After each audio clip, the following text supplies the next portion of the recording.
এই এপিসোডে নোবিতা একটি অদ্ভুত শক্তি পায়। ডোরেমনের গেজেটের মাধ্যমে নোবিতা স্নো ওমেনের শক্তি পায়। এই শক্তি পেয়ে তাকে কি বিপদের মুখোমুখি হতে হয় তা দেখব আজকের এপিসোডে। চলুন ডুব দেওয়া যাক। গল্পের শুরুতে আমরা দেখতে পারি নোবিতা এবং তার বন্ধুরা বাইরে খেলছিল, কিন্তু নোবিতার ঠান্ডা লেগে যায়। ঠান্ডার কারণে সে খেলতে পারছিল না, তাই জিয়ান ও সোনিও তাকে নিয়ে হাসাহাসি করে। পরে নোবিতা ও ডোরেমন তাদের বাসায় চলে যায়। ডোরিমন নোবিতাকে বলে, তুমি এত দুর্বল কেন? আজকে শিজুকাও তোমাকে দেখে অবাক হয়েছে। নোবিতা ডোরিমনকে বলে, তাহলে আমাকে একটা গেজেট দাও যেন আমার ঠান্ডা না লাগে। তারপর ডোরেমন তখন তার পকেট থেকে একটি ক্রিম বের করে নোবিতাকে দেয় এবং বলে, এই ক্রিম মুখে লাগালে তুমি স্নো ওমেনের শক্তি পাবে। নোবিতা এক্সাইটেড হয়ে ক্রিমটি তার মুখে লাগাতে থাকে, ফলে নোবিতার চুল সাদা হয়ে যায়। নোবিতা ডোরেমনকে বলে, আমি তো কোনো শক্তি অনুভব করতে পারছি না। তারা যখন কথা বলছিল তখন নোবিতার মা নোবিতা ও ডোরেমনের জন্য কিছু প্যানকেক নিয়ে আসে। নোবিতা যখনই খাবার খেতে যায় তখন তার মুখ দিয়ে ঠান্ডা বাতাস বের হয় এবং প্যানকেকগুলো বরফে পরিণত হয়। এই কাণ্ড দেখে সবাই অবাক হয়ে যায়। নোবিতা যতবারই তার মুখ খোলে ততবারই সবকিছু বরফ হতে থাকে। এক সময় নোবিতা পুরো ঘরটাই বরফে পরিণত করে দেয়। এটা দেখে ডোরিমন তাকে নিয়ে বাইরে চলে আসে। ডোরেমন নোবিতাকে একটি গেজেট দেয় আর বলে, এই গ্যাজেটটি ব্যবহার করলে তুমি ঠিক হয়ে যাবে। নোবিতা যখনই ক্রিমটি ব্যবহার করবে তখনই একটা সাইকেলের সামনে একটি বিড়াল চলে আসে। তখন নোবিতা তার শক্তি ব্যবহার করে সাইকেলটিকে বরফে পরিণত করে দেয়। এটা দেখে ডোরেমন অনেক খুশি হয়। নোবিতা ডোরেমনকে বলে, আমি এই গ্যাজেটটি শিজুকাকে দেখাতে চাই। তারপর সে জিয়ান ও সোনিওর কাছে যায়। জিয়ান নোবিতাকে বলে, তুমি কি আমাদের সঙ্গে বেসবল খেলতে চাও? তখন নোবিতা বলে, হ্যাঁ। নোবিতা তখন খেলা শুরু করে। জিয়ান তার দিকে বল ছুড়ে মারলে নোবিতা তার শক্তি ব্যবহার করে বলটিকে বরফে পরিণত করে এবং সে খুব সহজেই খেলাটি জিতে যায়। খেলা শেষে তারা শিজুকাকে দেখতে পায়। শিজুকার হাতে সুইট পটেটো ছিল।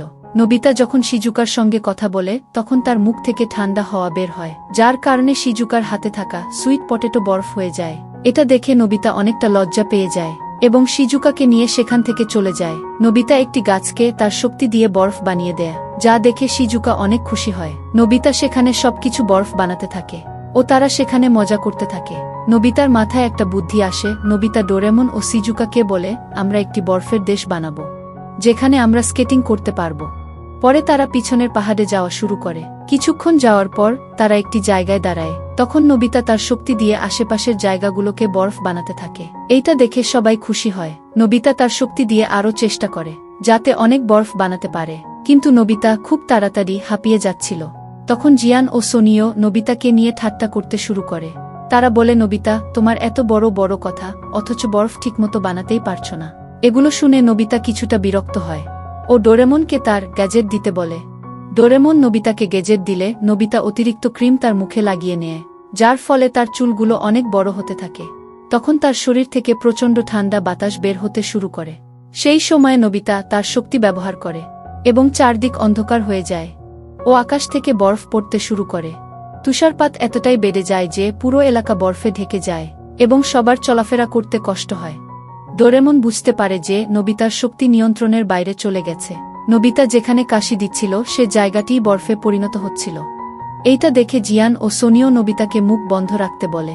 তখন ডোরিমন তার পকেট থেকে গেজেট বের করে এবং নোবিতাকে বলে, এই ক্রিমটি লাগাও, তাহলে তুমি ঠিক হয়ে যাবে। ডোরিমন যখনই নোবিতার কাছে যাবে তখনই ডোরিমন বরফে পরিণত হয়।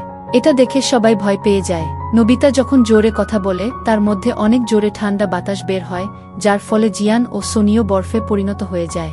শিজুকা নোবিতার কাছে যাওয়ার চেষ্টা করলে নোবিতা তার কাছে আসতে নিষেধ করে এবং সেখান থেকে দূরে চলে যায়। শিজুকা তখন ডোরিমনের গেজেট খুঁজতে থাকে। ডোরেমনের গেজেট খুঁজে পাওয়ার পর শিজুকা বলে, এটা আমায় নোবিতাকে দিতে হবে। কিন্তু শিজুকা যদি নোবিতার কাছে যায় তাহলে তো সে বরফ হয়ে যাবে, তাই সে ডোরিমনের গেজেট ইউজ করে এবং ক্রিমটি মুখে লাগিয়ে নেয়। কিছুক্ষণ সময় যাওয়ার পরেও শিজুকার কিছুই হয় না। তারপর শিজুকা যখনই ডোরিমনের গোল মাথার দিকে দেখে তখন ডোরিমনের মাথাকে সে চাঁদ মনে করে এবং সে উল্ফে পরিণত হয়।